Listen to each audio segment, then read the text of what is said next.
बच्चों, सामाजिक विज्ञान की आज की क्लास में आपका स्वागत है। हम आज आपको वनस्पति जात एवं प्राणी जात के ह्रास होने के कारक समझा रहे हैं। वे प्रतिकूल कारक कौन से हैं जिनसे वनस्पति जात और प्राणी जात का ऐसा भयानक ह्रास हुआ है। यदि आप चारों ओर नज़र दौड़ाएंगे तो पाएंगे कि किस प्रकार हमने प्रकृति को संसाधनों में परिवर्तित कर दिया है। हमें लकड़ी, छाल, पत्ते, रबड़, दवाइयाँ, भोजन, ईंधन, चारा, खाद इत्यादि प्रत्यक्ष अथवा परोक्ष रूप से वनों से और वन्य जीवन से प्राप्त होता है। इसलिए हम ही हैं जिन्होंने वन और वन्य जीवन को नुकसान पहुंचाया है। भारत में वनों का सबसे बड़ा नुकसान उपनिवेश काल में रेल लाइन, कृषि व्यवसाय, वाणिज्य, वानिकी और खनन क्रियाओं में वृद्धि से हुआ। स्वतंत्रता प्राप्ति के बाद भी वन संसाधनों में कमी होना कृषि का फैलाव महत्वपूर्ण कारकों में से एक रहा है। भारत में वन सर्वेक्षण के अनुसार 1951 और 1980 के बीच 26,200 वर्ग किलोमीटर वन क्षेत्र कृषि भूमि में परिवर्तित किया गया। अधिकतर जनजातीय क्षेत्रों, विशेषकर पूर्वोत्तर और मध्य भारत में स्थानांतरी खेती अथवा झूम खेती अथवा स्लैश और वर्ण खेती के चलते वनों की कटाई या निम्नीकरण हुआ है। क्या उपनिवेशी वन नीति को दोषी माना जाए?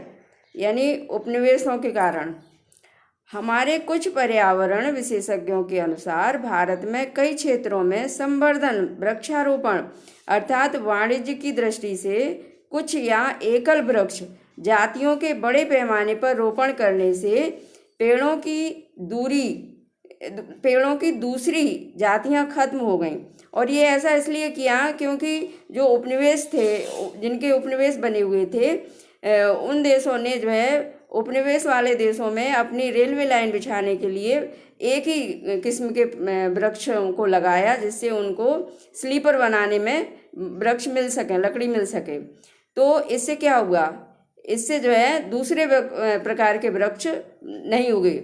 उदाहरण के तौर पर सागवान के एकल रोपण से दक्षिण भारत में अन्य प्राकृतिक वन बर्बाद हो गए और हिमालय में चीड़ पाइन के रोपण से हिमालयन ओक और रोडोडेंड्रॉन वनों का नुकसान हुआ। बड़ी विकास परियोजनाओं ने भी वनों को बहुत नुकसान पहुंचाया है। 1952 से नदी घाटी परियोजनाओं के कारण 5,000 वर्ग किलोमीटर से अधिक वन क्षेत्रों को साफ करना पड़ा है। यह प्रक्रिया अभी भी जारी है और मध्य प्रदेश में 4 लाख हेक्टेयर से अधिक वन क्षेत्र नर्मदा सागर परियोजना के पूर्ण हो जाने से जलमग्न हो जाएगा। खनन कार्य से वनों की बर्बादी में खनन ने भी महत्वपूर्ण भूमिका निभाई है। पश्चिम बंगाल में बक्सा टाइगर रिजर्व डोलोमाइट के खनन के कारण गंभीर खतरे में है।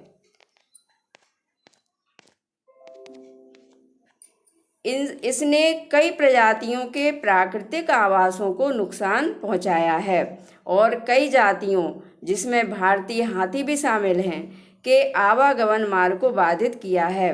पशुचारण और ईंधन समझें, बहुत से वन अधिकारी एवं पर्यावरणविद यह मानते हैं कि वन संसाधनों की बर्बादी में पशुचारण और ईंधन के लिए लकड़ी कटाई मुख्य भूमिका निभाते हैं।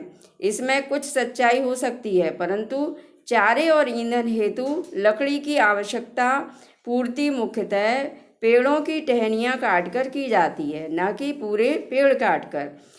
अब देखिए, वन पारिस्थितिकी तंत्र देश के मूल्यवान वन पदार्थों, खनिजों और अन्य संसाधनों के संचय कोष हैं, जो तेजी से विकसित होती औद्योगिक शहरी अर्थव्यवस्था की मांग की पूर्ति के लिए बहुत महत्वपूर्ण हैं। ये आरक्षित क्षेत्र अलग अलग लोगों के लिए अलग अलग मायने रखते हैं और विभिन्न वर्गों के बीच संघर्ष के लिए अनुकूल परिस्थितियां पैदा करते हैं।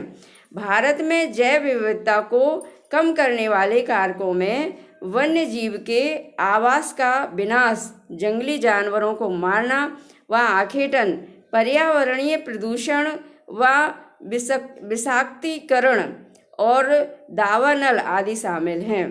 पर्यावरण विनाश के अन्य मुख्य कारकों में संसाधनों का असमान बंटवारा व उनका असमान उपभोग और पर्यावरण के रखरखाव की जिम्मेदारी में असमानता शामिल है। आमतौर पर विकासशील देशों में पर्यावरण विनाश का मुख्य दोषी अत्यधिक जनसंख्या को भी माना जाता है। जैसे एक अमेरिकी नागरिक का औसत संसाधन उपभोग एक सोमाली नागरिक के औसत उपभोग से 40 गुना अधिक है, और इसी प्रकार भारत के 5% धनी लोग 25% गरीब लोगों की तुलना में अपने संसाधन उपभोग द्वारा पर्यावरण को अधिक नुकसान पहुंचाते हैं। अब देखिए हिमालयन यव संकट में। ये हिमालयन यव क्या है? ये चीड़ की प्रकार का एक सदाबहार वृक्ष है, एक औषधीय पौधा है जो हिमाचल प्रदेश और अरुणाचल प्रदेश के कई क्षेत्रों में पाया जाता है। पेड़ की छाल, पत्तियों, टहनियों और जड़ों से टक्सोल नामक रसायन निकाला जाता है तथा इसे कुछ कैंसर रोगों के उपचार के लिए प्रयोग किया जाता है। इससे बनाई गई दवाई विश्व में सबसे अधिक बिकने वाली कैंसर औषधि है। इसके अत्यधिक निष्कासन से इस वनस्पति जात को खतरा पैदा हो गया है। पिछले 1 दशक में हिमाचल प्रदेश और अरुणाचल प्रदेश में पव के हजारों पेड़ सूख गए हैं। भारत के आधे से अधिक प्राकृतिक वन लगभग खत्म हो चुके हैं। 1/3 जलमग्न भूमि सूख चुकी है। 70% धरातलीय जल क्षेत्र प्रदूषित हैं।